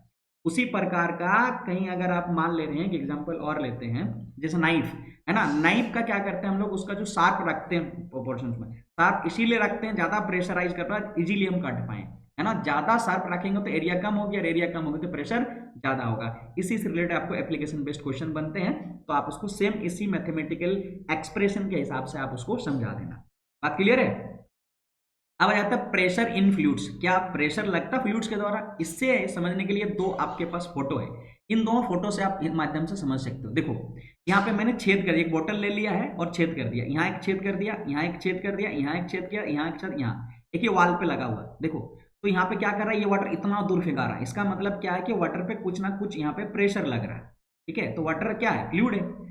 और यहाँ पे देख रहे हो, यहाँ पे भी लग रहा है, ऊपर जा रहा है यहाँ पर भी लग रहा है, यहाँ आ रहे हैं यहाँ पर भी लग रहा है, लेकिन यहाँ कम। ऊपर जा रहा है देखो कम फेंक रहा है, कम दूर तक फेंक रहा है, इसका मतलब ऊपर जाने पे प्रेशर कम होती है, नीचे आने पे प्रेशर ज्यादा होता है। यहाँ पर देखो कि एक ही जगह एक ही जैसा रखा गया, एक ही हमारा प्लेन पे रखा है, मतलब एक हाइट सेम हाइट पे रखा गया, तो सेम जैसा ही हमारे यहाँ पे निकल रहा है। ऐसा इसीलिए निकल रहा है क्योंकि प्रेशर एग्जर्ट किया जा रहा है। तो हम ये कह सकते हैं कि कोई भी फ्लूइड है ना, वो प्रेशर एग्जर्टेड करता है। फ्लूइड किसको कहते हैं, सबसे पहले ये ध्यान दो, बोला कि all liquids and gases are fluids. जितने सारे लिक्विड है और गैसेस है वो सारे फ्लूइड्स है, ठीक है। A solid exerts pressure on the surface due to its weight. A solid exert pressure due to its weight. तो कोई भी सॉलिड है ना, वो प्रेशर एक्सर्टेड करता है उसका वेट के वजह से। Similarly fluids have a weight. Fluid का भी अपना वेट होता है, और इस वेट के वजह से फ्लूइड का भी अपना वेट होता है, इसके वजह से they also exert pressure on the base walls of the container. जिस कंटेनर पे होगा उसका नीचे की ओर और उसके वॉल पे और लगेगा, और ये चारों तरफ लगता है। आर इनक्लोज, जिसमें पे भरा हुआ रहेगा। Pressure exert on at any confined mass of A fluid in transmitted undiminished और इन ऑल डायरेक्शन। ये हमारा पास्कल लॉ आप जाके पढ़ोगे। कोई भी कंटेनर जहां क्लोज कंटेनर हो, जहां पर भी क्लोज कंटेनर होगा, जहां पर भी क्लोज कंटेनर होगा, उस क्लोज कंटेनर के अंदर में कोई भी प्रेशर हो ना तो इक्वली ट्रांसमिटेड होता है। यदि मान लो पिस्टन के हेल्प से आप यहाँ प्रेशराइज कर दोगे, तो जितना प्रेशर यहाँ लगा रहा हो उतना ही प्रेशर इधर भी ट्रांसमिट हो जाएगा, इधर भी उतना ही प्रेशर करेगा, इतना उधर भी इतना ही प्रेशर एक्सर्ट करेगा। तो ये हम लोग पढ़ेंगे प्रेशर एक्सर्टेड बाय फ्लूइड्स। आप इसको ऐसे भी कह सकते हो, the pressure exerted by fluids is called ए, हमारा क्या, pressure exerted by fluid is called A fluid pressure, ऐसे भी कह सकते हैं। और ये हर डायरेक्शन में लगती है। और एक चीज जान लीजिए, जो प्रेशर होता है ना, P इक्वल टू हमारा फॉर्मूला रो जी एच, आपको नहीं पढ़ना है लेकिन मैं यहाँ जान लीजिए। रो डेंसिटी होता है, जी एक्सेलरेटिव ग्रेविटी, और H डेप्थ होता है। तो जितना ज्यादा डेंसिटी होगी उस लिक्विड का, उतना ज्यादा प्रेशर एक्सर्ट करेगा। एक्सेलरेशन ड्यू टू ग्रेविटी तो कांस्टेंट होता है, इस पर कोई फर्क नहीं पड़ेगा, लेकिन ये जो H है ना, डेप्थ, इस पर डिपेंड करेगा। देखो यहाँ पे दिखाएगा ना, जितना ज्यादा नीचे जाओगे उतना ज्यादा डेप्थ होगी, जितना ज्यादा डेप्थ होगी उतना ज्यादा प्रेशर एक्सर्ट करेगा फ्लूइड्स के द्वारा, ठीक है। अब फ्लूइड्स के अंदर में एयर भी होता है, तो एयर का भी अपना प्रेशर होता है, उसको हम लोग बोलते हैं एटमॉस्फेरिक प्रेशर, समझ में आ रहा है। और एक एटमॉस्फेरिक प्रेशर आप समझ जानते होंगे 1 × 10⁵ हमारा न्यूटन मीटर स्क्वायर के बराबर, इतना प्रेशर एक्सर्ट करता है। क्लियर है। अब लास्ट और पहला लास्ट वाला हमारा बच गया है, और वो कौन वाली है, आर्किमिडीज प्रिंसिपल, ठीक है। आर्किमिडीज प्रिंसिपल को समझते हैं, उससे पहले बियोंसी फोर्स को समझते हैं। क्या है बियोंसी फोर्स? यहाँ पे यदि आप देखते हैं, the upward force exerted by the water on bottle is known as a upthrust or beyond force. In fact, वास्तव में all the object experience a force of a buoyancy when they are immersed in a fluid. The magnitude of this buoyant force depends on the density of the fluid. उस density of the fluid पे depend करता है। देखो एक object को हमने यहाँ पे क्या लिया है, एक ऑब्जेक्ट लिया है जहां पे इस यहाँ पे रखने की कोशिश किया हूं मैं, ठीक है। ये है हमारा फोटो। अब देखो ये क्या लग रहा है कि वेट नीचे की ओर वेट लग रहा है इसका मास के वजह से। ये फ्लूइड है ना, फ्लूइड ऊपर की ओर एक फोर्स लगा रहा है, ये जो फोर्स लगा रहा है यही बुओयंट फोर्स है। ये कितना ज्यादा लगेगा और कितना नहीं लगेगा वो डिपेंड करता है उसका डेंसिटी पे, कितना डिपेंड करता है उसके डेंसिटी पे। यदि डेंसिटी ज्यादा होगा तो बुओयंट फोर्स ज्यादा होगी, डेंसिटी कम होगी तो बुओयंट फोर्स कम होगी। तो इसीलिए कोई भी ऑब्जेक्ट कभी भी पानी में रखते हैं, कोई डूब जाता कोई डूबता नहीं है। जब कोई डूब जाएगा इसका मतलब जो डूबने वाला ऑब्जेक्ट है ना उसका डेंसिटी वाटर का डेंसिटी से ज्यादा है, और कोई अगर मान लो फ्लोट कर रहा है इसका मतलब उसका डेंसिटी वाटर का डेंसिटी से कम है, इसीलिए नहीं हुआ। यदि ये ऑब्जेक्ट का डेंसिटी ज्यादा होगा तो नीचे की ओर चला जाएगा, और अगर ऑब्जेक्ट का डेंसिटी कम होता है कंपेयर टू वाटर तो वो ऊपर में फ्लोट करने लगेगा। ये तीन कंडीशंस हैं, तो ये तीन कंडीशन पता कर सकते हो कब ऑब्जेक्ट डूबेगा और कब ऑब्जेक्ट डूबेगा नहीं। तो मैंने यहाँ पे आपको दिखाने की कोशिश कर रहा हूं कि कब डूबेगा और कब डूबेगा नहीं। पहला बोला है, देखो क्या है हमारा यहाँ पे, द नेल्स सिंक, ये नेल सिंक हो गया, देखो ये सिंक कर गया। क्यों सिंक करा? The force due to gravitational attraction of the earth on the iron nail pulls toward its, ये नीचे की ओर गया क्योंकि इस पे ग्रेविटेशनल फोर्स लगा। देयर इज एन अपथ्रस्ट, ऊपर की ओर लग रहा है water, upthrust of water on the nail which push to upward, वो ऊपर की ओर ले जा रहा था, but downward force is acting on the nail is greater than the upthrust force, जितना फोर्स नेल के द्वारा लग रहा है उससे कम फोर्स ऊपर की ओर लग रहा है, जिसकी वजह से वो सिंक कर गया। तो आप समझ में आ रहा होगा कि ग्रेविटेशनल फोर्स अगर ज्यादा हो रहा अपथ्रस्ट फोर्स से तो ऑब्जेक्ट नीचे डूब जाएगा। और यदि एक ये कॉर्क लेके लिया हूं मैं, कॉर्क यहाँ पे फ्लोट कर रहा, क्यों फ्लोट कर रहा? क्योंकि इसका ग्रेविटेशनल फोर्स और ये अपथ्रस्ट फोर्स यहाँ पे ज्यादा है ग्रेविटेशनल फोर्स से, और सिंक कर गया वो क्या है? तो बोलो जो सिंक कर गया उसका ग्रेविटेशनल फोर्स ज्यादा है अपथ्रस्ट फोर्स से।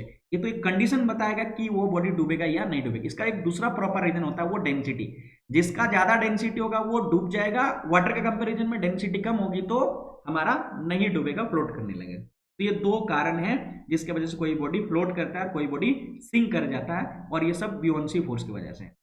आर्किमिडीज प्रिंसिपल जो है हमारा लास्ट है, when a body is emerged, कोई भी बॉडी को जब हम डालते हैं फुल्ली या partially in a fluid it experience an upward force, एक ऊपर की ओर फोर्स लगेगा that is equal to weight of the fluid displaced by it.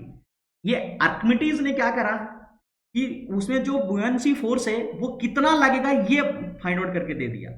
बोला कितना लगेगा, देखो जैसे एक एग्जांपल ले रहा हूं मैं, एक कंटेनर ले रहा हूं और इस कंटेनर के अंदर में मैंने पहले क्या रखा है, ये 10 ml ऑब्जेक्ट में इसमें लिक्विड रखे। एक हमने क्या किया, एक रस्सी से बांधकर एक ऑब्जेक्ट को इसके अंदर में डाला, तो ये जो इसका जो ये है ना, ये अभी कितना हो गया, बढ़ के कितना बना 20 ml हुआ।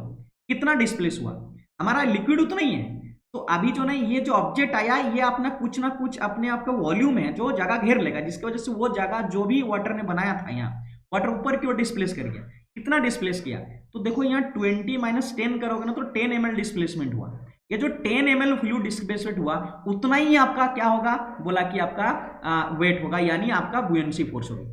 तो इन्होंने आखिरकार क्या कर दिया, इवेंचुअली कर दिया कि आपका कितना ज्यादा वाटर डिस्प्लेस हो रहा है, कोई बॉडी को अगर किसी क्लोज कंटेनर के अंदर में चाहे पार्शियली हो या फुल्ली मर्ज कर गया, जितना डिस्प्लेस करेगा वही उसका वेट कहलाएगा, वही उसका अपवर्ड फोर्स होगा equal to weight of the fluid. जितना वेट होगा तो 10 ml है, 10 ml को वेट करिए, जितना होगा वही उसका फ्लूइड होगा।